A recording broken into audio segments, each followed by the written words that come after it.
Read in the name of thy Lord who createth, who teacheth man that which he knew not.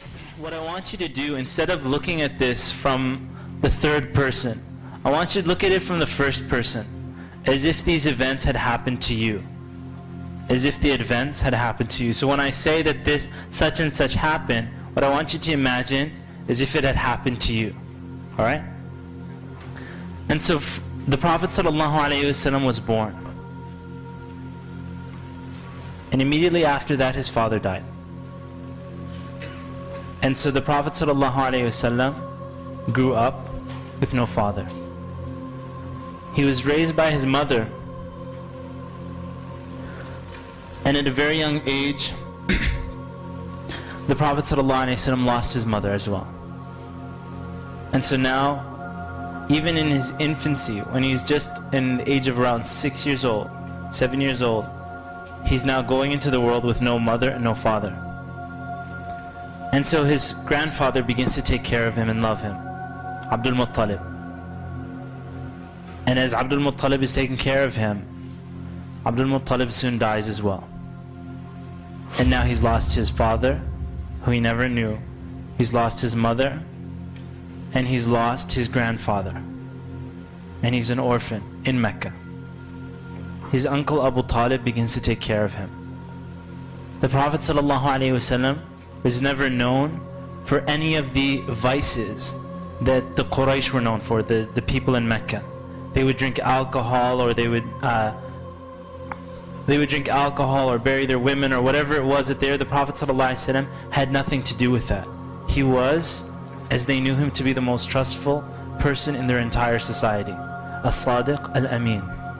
Not only that, but when Khadija radiallahu anha, who was a very successful businesswoman in Mecca, she would send out the caravans, she noticed that this was a man that was of the most, or the most trustworthy amongst all the men.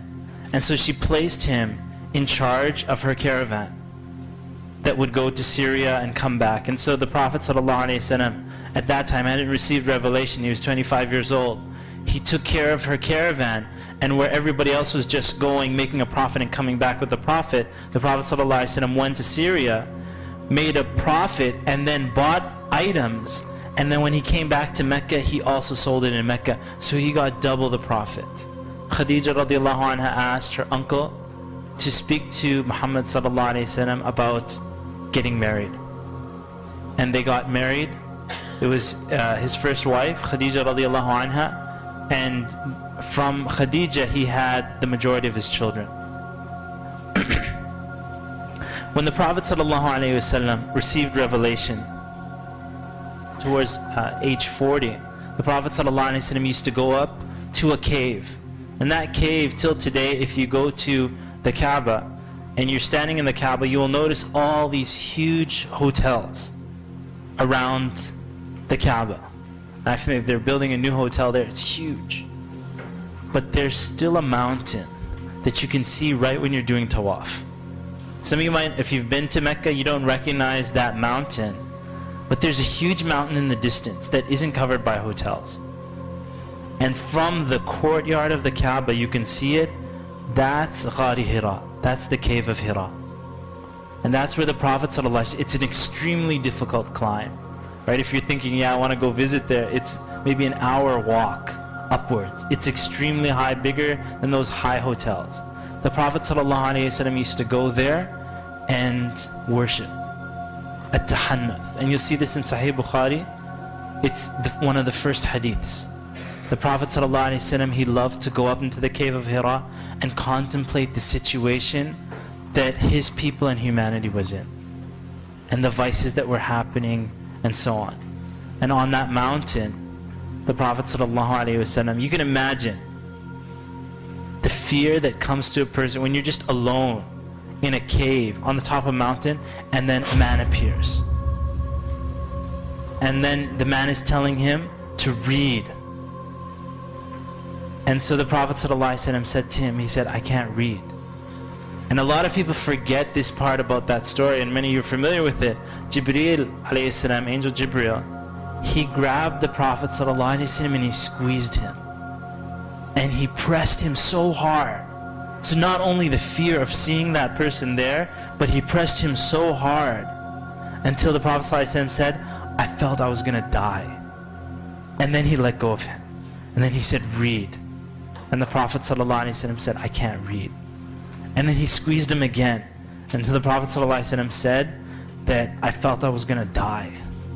And then he said to him, read. He said, I can't read. And then he pressed him again until he felt he was gonna die. And then Jibreel alayhi salam told him, اقرأ باسم ربك الذي خلق خلق الإنسان من علق اقرأ وربك الأكرم الذي علم بالقلم علم الإنسان ما لم يعلم. And so the Prophet ﷺ, as he was walking away, and he saw Jibreel in this stance, in another point afterwards, he saw Jibreel in his original creation, covering the entire horizon. Nobody saw Jibreel, but the Prophet ﷺ saw him. And so he came home frightened. And his wife Khadija, she said, what's wrong? And he said, just cover me up. And he was shaking. He said, Zammiluni, Zammiluni. He said, just cover me up. The Prophet ﷺ